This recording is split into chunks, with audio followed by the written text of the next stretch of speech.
Welcome to my playthrough of Crypt of the Necrodancer. This is just a demo playthrough. It's a short clip to show how it plays. And it's my first video with audio. I'm Subwaytology. We're going to start the game here. Just a moment. This is the splash screen. Crypt of the Necrodancer is a rhythm game. And so as you see as we enter Zone 1, in order to move forward, we have to be able to match the beat that is represented by that heartbeat at the bottom of the screen. If you miss a beat, you'll see beat skipped. If you miss a beat, you won't be able to move forward. This will affect your ability to attack monsters. Every monster has a kind of gimmick that you have to figure out and learn how to beat, and there's actually some tutorial for the monsters available as well.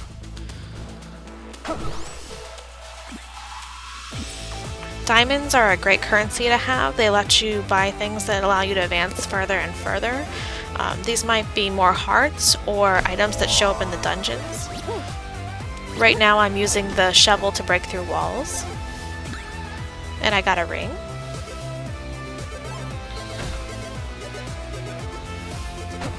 One of the key points to this is to learn to be a little patient. It will be tempting to want to just jump in and kill all monsters on the first hit, but some of them require some maneuvering and to pick the right time and the right beat to attack them. There will be places to use the gold at various points in the game, so it's good to collect that.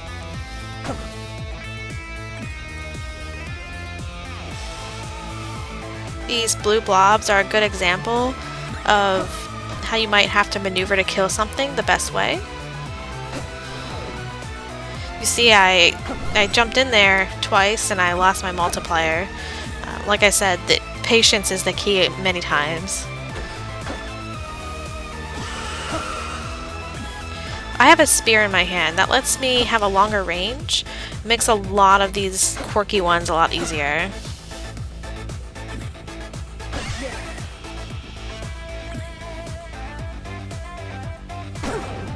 When you kill the big bad of that level, you get to go down the steps to the next level. So that gold bat, was that boss that lets you do that. And you can see that the beat has changed up in this level.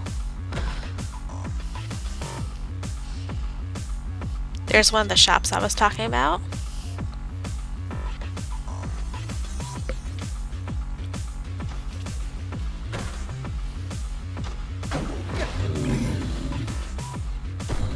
There's a bull, a minotaur. Bombs let you break through walls at certain points. There are cages in these levels.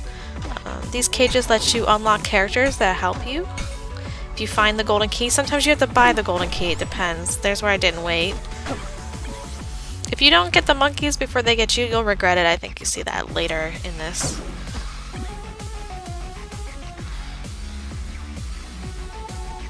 There's one of the cages. I'm going to unlock a new character. They'll meet you in the lobby when you unlock them. I'm not going too much into how to defeat these bad guys in case you want to try it yourself. Let you discover that, but you'll see that there's a lot of maneuvering around them. This is another level here. I buy some armor.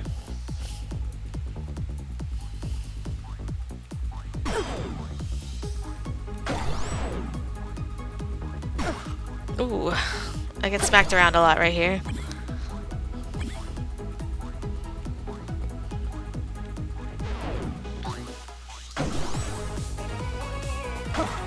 When you get a high enough multiplier, the NPCs will sing for you.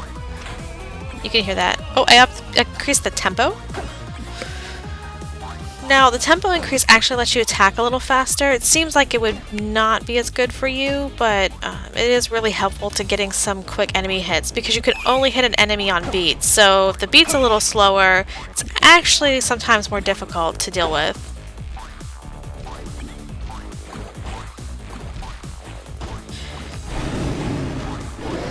There's a giant dragon. If you let the monkeys get on you, they just will stop you in your tracks and you won't be able to use a beat.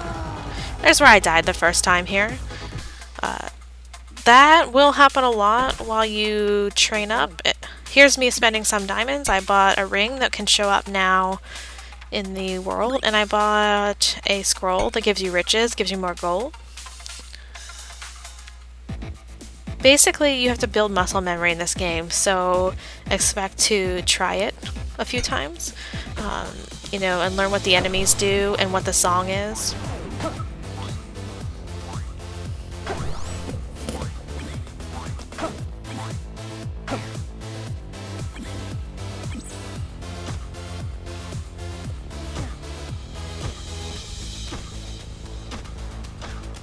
I'm just digging through a wall here.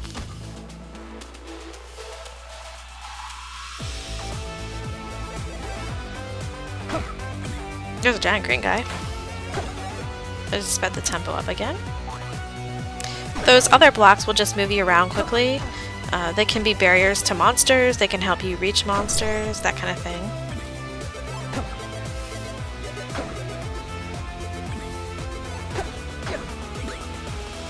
Now I have a giant scroll.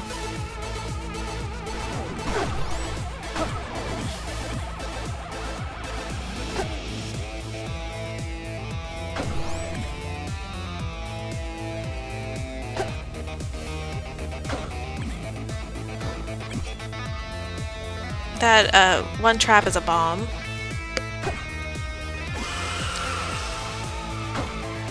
You see there's a gold bat. That means that that is the boss that will unlock the next floor.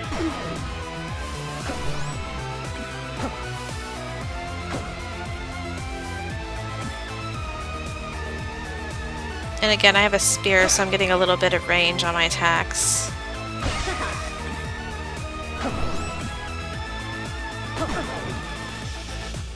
That's what happens when you don't, you know, attack from the right angle.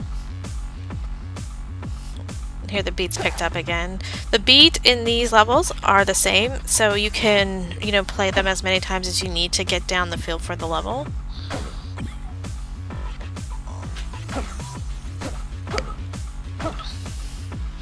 You see we have a new circling blob here,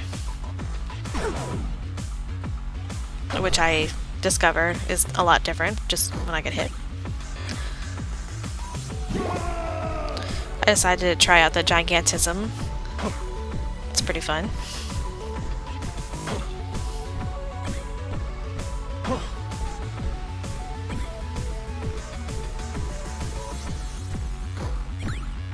And I got a riches scroll. That'll give me some money.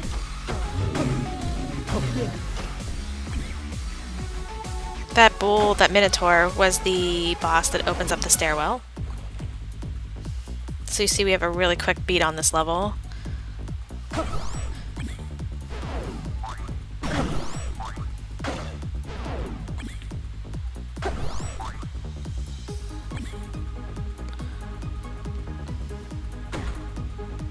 I'm gonna buy a key.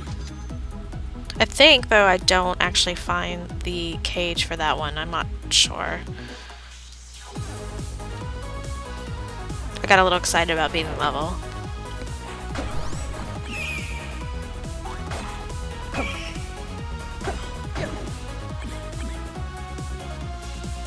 And again, the diamonds are really good for spending in the lobby, so you want to collect as many of those as possible.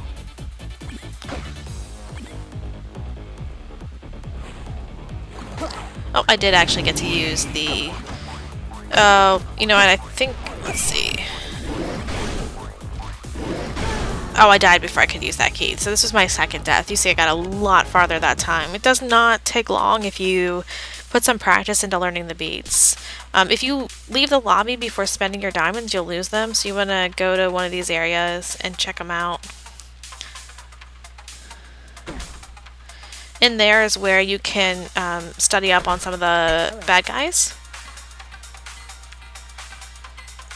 I go ahead and I buy an upgrade to whips.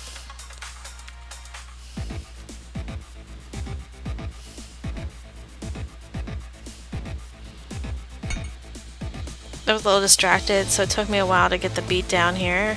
And I was learning how to put a bomb down, which lets you open up a special portal here.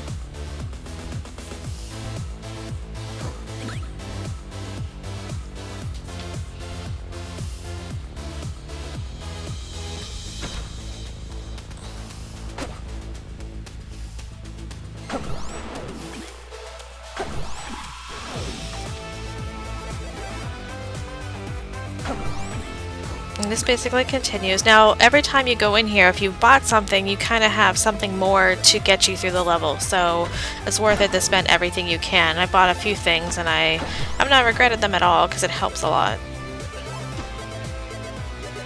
You can open up walls to give you more space. It's sometimes necessary to do that. Especially certain creatures will make you go a certain way, or some creatures are best done in a smaller hallway, so you can open one up to get you through, at least in this zone. That helps a lot. Later on there might be more barriers because they want to give you less maneuvering.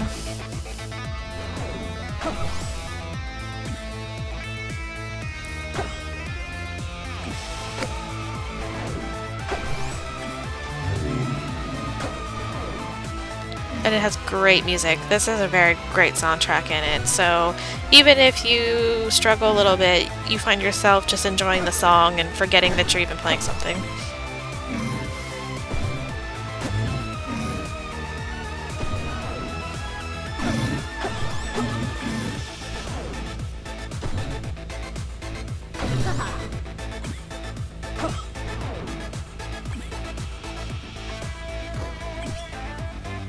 I get a whip here so I have a wider range of attack.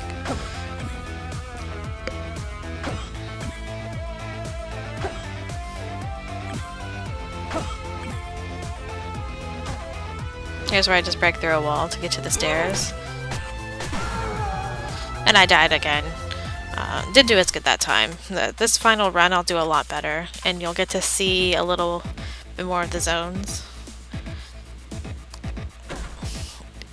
It's really easy to get off. That's the one thing about this, is if you get off beat, you will have a hard time. So unfortunately, or fortunately I guess, this game requires some concentration. You can't just play it with a lot going on because you have to be able to hear what you're doing.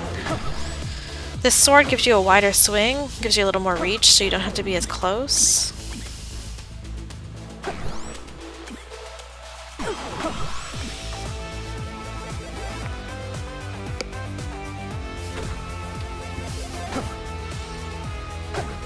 That trap to the left, I mentioned it before, it's a bomb. You can set it off and get out of there. It won't kill you right away, so it can help you blow things up. Just don't stand on it or in the range.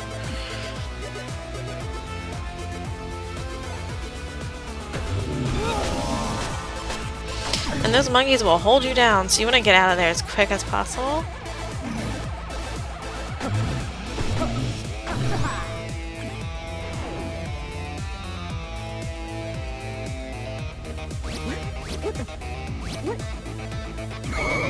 Oh, this run I discovered this magical room where you can take something, but giant monsters come after you. Which I don't think I was prepared yet to fight, so I learned a lot during that one.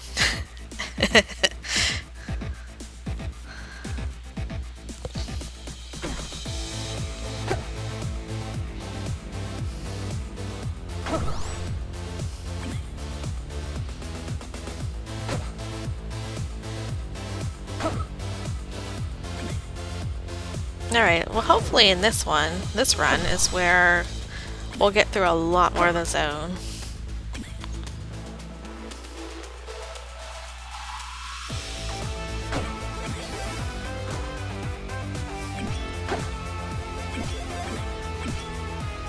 You can switch out weapons. Like if I ran over that dagger, it would give it to me back. The dagger is not as good as many other weapons. And you can also throw the spears.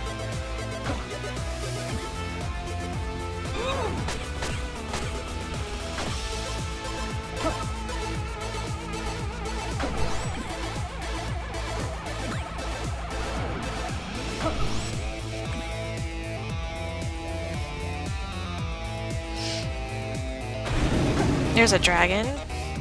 These are very difficult, but you'll notice here if you drag them down a thin hallway, it's a little easier. Since they can't, if they can't face you, they can't really do their flame, which is very killer. And that was the boss that unlocked the stairs in this case.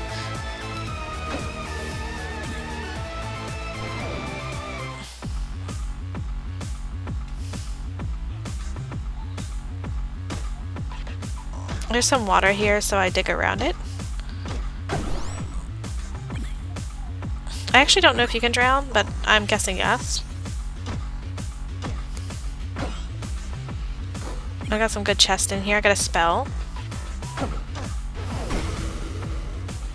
I had a freezing charm, so when it hit me, it enacted my freezing charm and froze all the enemies in this scene.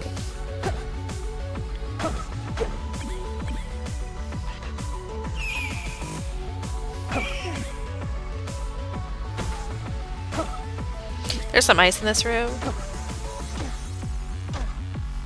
I dig around it because I'm not really sure what that does to me. And I wasn't willing to try it out since I was trying to get a little further in this piece of the video. There's where I knacked one of the bombs. And you see it blew up the diamond, but I was able to get in here.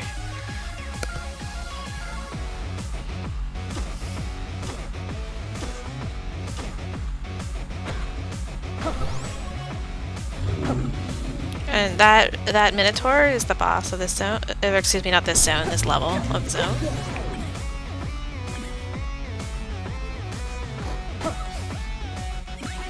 I get a magic protection charm.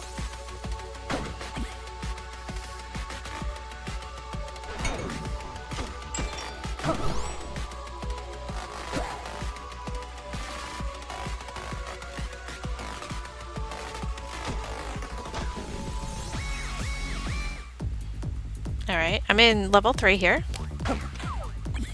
That guy just jumps down a hole for some reason. I guess, you know, he had had enough.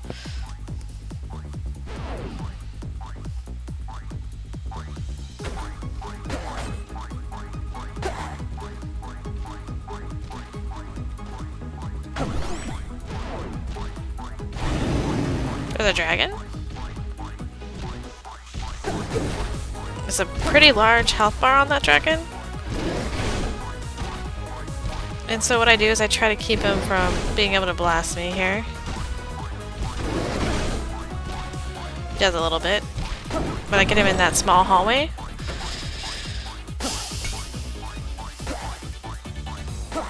You see as you move up, a lot of the enemies, they get a bigger health bar.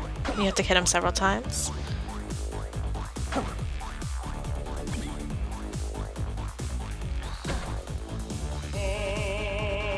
This guy's singing because I'm doing so well.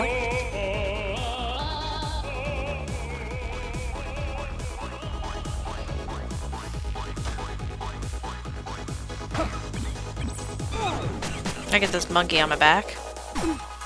And I step on a trap for no reason right there. I was just demonstrating what that trap did.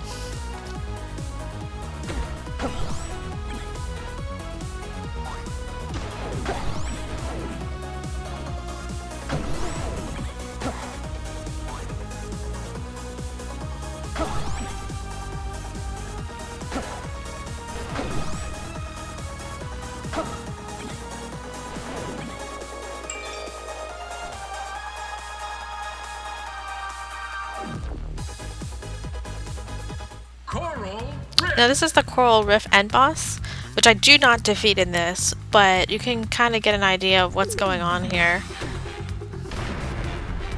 It's got its own special beat, and apparently it's a set of instruments trying to attack me.